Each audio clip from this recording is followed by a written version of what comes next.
Bismillahirrahmanirrahim. Assalamualaikum warahmatullahi wabarakatuh. Pertama-tama saya mengucapkan terima kasih kepada Bapak Imam Prayogo MKom sebagai dosen mata kuliah algoritma dan pemrograman yang telah membimbing kami dalam pembelajaran. Dan tentunya tak lupa juga saya mengucapkan terima kasih banyak kepada teman-teman mahasiswa dan para audiens yang sudah berkenan menonton dan menyimak video dari kelompok kami. Di sini kami akan menjelaskan tentang materi jenis-jenis fungsi input dan output pada C++. Sebelum masuk ke materi, izinkan saya memperkenalkan anggota kelompok kami terlebih dahulu. Di sini ada 3 anggota kelompok, yaitu 1. Naswa Gista Aulia dengan NIM 404250029, dan yang kedua ada Pasa Verbitama dengan NIM 404250031, dan yang ketiga ada saya Naila Mifrotul Ula dengan NIM 404250037. Oke, langsung saja masuk ke penjelasan awal. Di sini saya akan menjelaskan mengenai input terlebih dahulu. Pengertian dari proses input sendiri yaitu perintah yang berfungsi untuk memasukkan data pernyataan ke dalam memori program yang biasanya akan diproses dan dikeluarkan dalam bentuk perintah keluaran ataupun biasa disebut dengan output. Kemudian ada fungsi dari input. Nah, untuk fungsi input sendiri itu dibagi menjadi 3. Yang pertama, ada memberikan data atau instruksi kepada sistem untuk diproses. Maksudnya itu, input berfungsi untuk memasukkan data, misalnya angka, teks, suara, maupun gambar, atau perintah ke dalam sistem agar bisa diproses. Nah, yang kedua itu ada memungkinkan pengguna berinteraksi dengan sistem ataupun perangkat, yang berarti input itu menjadi jembatan antara manusia ataupun user dengan perangkat. Tanpa input, pengguna tidak bisa berkomunikasi atau memberi perintah kepada komputer. Kemudian, fungsi yang ketiga itu menjadi dasar untuk pengolahan data dan pengambilan keputusan. Maksud dari fungsi yang ketiga ini adalah data yang dimasukkan akan diolah oleh sistem untuk menghasilkan output. Hasil pengolahan tersebut nanti bisa digunakan sebagai informasi ataupun dasar pengambilan keputusan. Kemudian ada perintah dari input. Nah, untuk perintah dari input sendiri itu dibagi menjadi 5 macam. Yang pertama ada chain, fungsi yang digunakan untuk memasukkan suatu data. Yang kedua ada scan, itu fungsi yang digunakan untuk memasukkan berbagai jenis data. Dan yang ketiga ada get, itu fungsi yang digunakan untuk memasukkan data string. Dan yang keempat ada gets, itu singkatan dari get, karakter, and echo, fungsi yang digunakan untuk membaca sebuah karakter dengan sifat setelah memasukkan sebuah karakter, kita tidak perlu mengakhirinya dengan menekan tombol enter, dan karakter yang dimasukkan juga tidak akan ditampilkan di layar. Dan yang kelima atau yang terakhir ini getC, atau fungsinya itu sama seperti get yang nomor 4. Bedanya, karakter yang dimasukkan akan ditampilkan di layar. Untuk yang pertama itu ada perintah chain. Yang perintah chain ini kita menggunakan rumusan chain lebih dari 2 kali, kemudian keterangan, kemudian diakhiri dengan titik koma.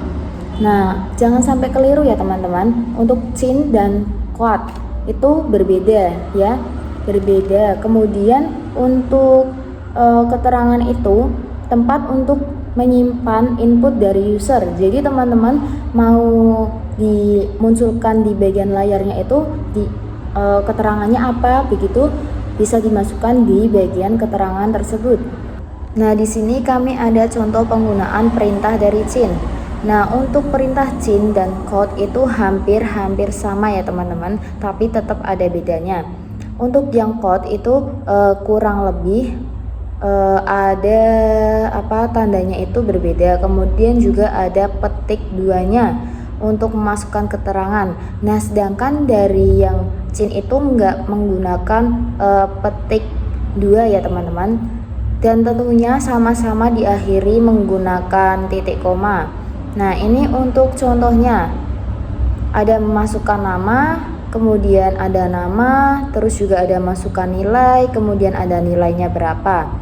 Nah, untuk nilai untuk chain itu nilainya nanti diganti 80 ya teman-teman, nanti biar hasilnya itu seperti di tampilannya. Yang kedua itu ada perintah scan. Untuk perintah scan itu penulisannya yaitu scan, kemudian buka kurung, terus petik 2, penentu format, kemudian ada petik 2 lagi, terus dikasih koma, ada simbol dan, kemudian nama variabel ataupun keterangan seperti itu, terus ditutup lagi menggunakan kurung, terus diakhiri dengan titik koma. Nah, untuk simbol dan itu jangan sampai terlewatkan ya teman-teman, karena itu pointer yang dipakai untuk menunjuk ke alamat variabel yang memori yang dituju. Nah, untuk penentu formatnya itu ada di tabel sebelahnya. Nah, di situ sudah ada keterangannya sendiri-sendiri. Jadi, teman-teman bisa bebas mau pakai penentu format yang mana disesuaikan dengan tipe datanya. Nah, untuk contohnya itu ada di halaman ke-7 ini.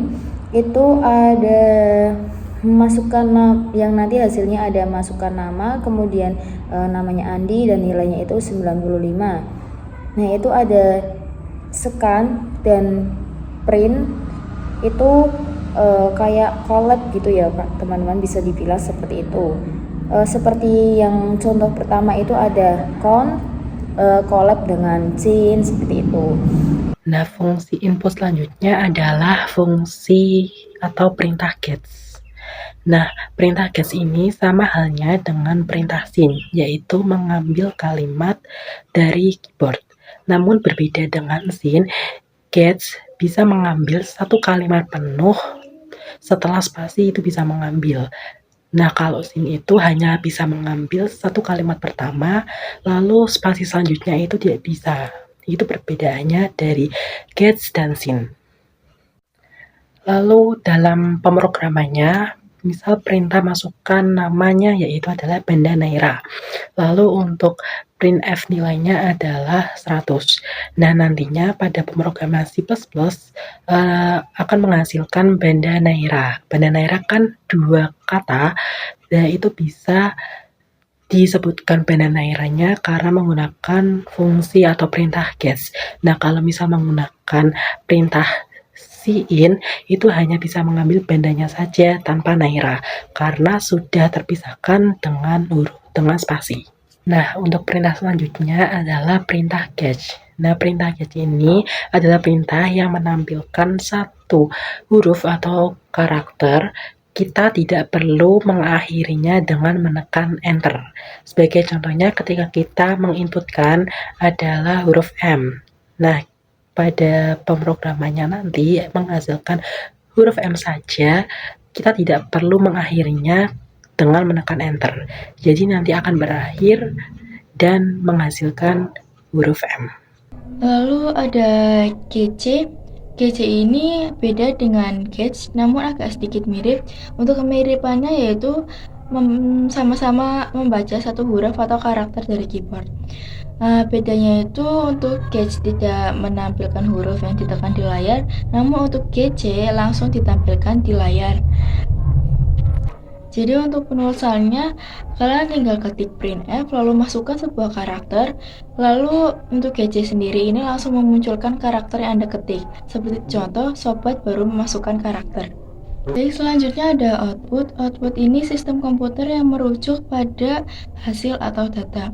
Biasanya hasil atau data itu berupa teks, video, foto, maupun dokumen-dokumen itu. Untuk hasil atau data ini diperoleh dari suatu komputer setelah melakukan proses pengolahan atau pemrograman sesuai instruksi tertentu. Nah, selanjutnya ada fungsi output pada C++. Pada kelompok kami, itu menampilkan 4 fungsi output pada C++, yaitu yang bernama cout. Cout ini berfungsi yang digunakan untuk mencetak output ke peralatan standar screen atau layar konsol program. Lalu yang kedua ada putchart, yaitu berfungsi untuk menampilkan sebuah karakter di layar. Ketiga, printf, yaitu fungsi keluaran yang sering digunakan untuk menampilkan informasi ke layar atau layar konsol program. Dan yang keempat adalah puts, yaitu Sama dengan printf, yaitu digunakan untuk mencetak string ke layar.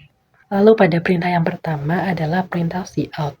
Untuk formatnya adalah cout, terus tanda siku menghadap ke kiri 2 kali, lalu teks yang akan ditampilkan sebagai misal contohnya adalah hello C++. Nah, hello C++ ini nantinya harus dikutip dengan 2 tanda kutip, lalu dilanjut dengan siku kiri 2 kali dan endl titik koma. Nah, endl ini berfungsi untuk membuat garis baru, sama halnya dengan slice n yang ada di bawahnya. Jadi endl dan slice n sama halnya, yaitu berfungsi untuk membuat baris atau enter. Nah, sebagai contoh pada cout, itu sebagai berikut.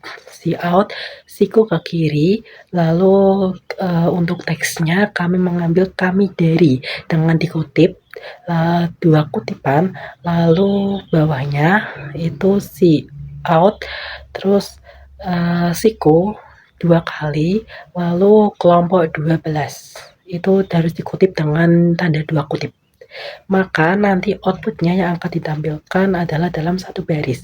Kenapa dalam satu baris? Karena pada cout yang pertama kita tidak menggunakan endl atau slice n. Karena kalau kita menggunakan endl atau slice n, nanti akan membuat 2 baris. Nah, pada contoh yang pertama ini kita tidak menggunakan endl atau slice n, karena kami hanya membuat untuk 1 baris saja. Nah, nantinya untuk outputnya adalah kami dari kelompok 12. Nah, untuk contoh yang kedua ini ketika kita menggunakan endl atau slice n, sama halnya. Nah, untuk akhirannya kalau kita menggunakan endl, maka outputnya akan ditampilkan dalam 2 baris. Maka kami dari, lalu enter kelompok 12. Nah, ini berbeda sama yang tadi. Kalau yang tadi kita tampilkan 1 baris saja karena tidak menggunakan endl ataupun slice n. Nah, untuk slide yang ini kita menggunakan endl sebagai pembuat baris baru atau enter. Kemudian di sini ada contoh dari putsar. Untuk contohnya itu mengikuti dari perintahnya ya teman-teman. Untuk perintahnya itu memang menggunakannya itu putsar, kemudian buka kurung, petik 1 keterangan, kemudian ada petik 1 tutup kurung dan diakhiri dengan titik koma.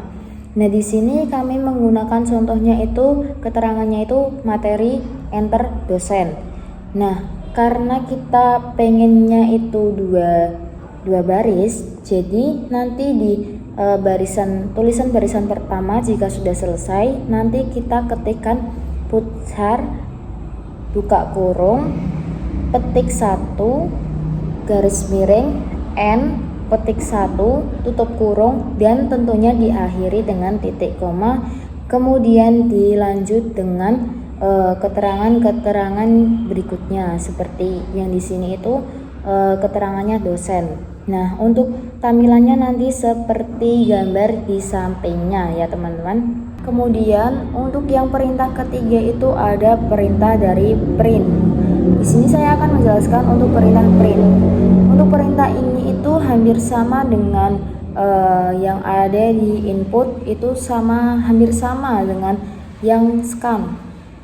Sama-sama menggunakan penentu format dari tipe data. Nah, untuk penentu formatnya juga sama dengan scan. Jadi kalau kalian sudah paham mengenai scan, itu kalian bakalan mudah paham untuk yang print itu. Untuk perintahnya itu ada print, kemudian buka kurung, petik 2 pernyataan, kemudian ada penentu format, diakhiri dengan petik 2, kemudian ada koma, kemudian juga ada argumen, tutup kurung, dan juga diakhiri dengan titik koma. Nah, untuk contoh print itu kami menggunakan nilai-nilai. Hampir sama ya dengan yang scan. Hampir sama kurang lebih seperti itu ya teman-teman. Bisa dilihat sendiri itu ada nilai 1 dan juga ada nilai 2 dengan jumlah nilai yang berbeda.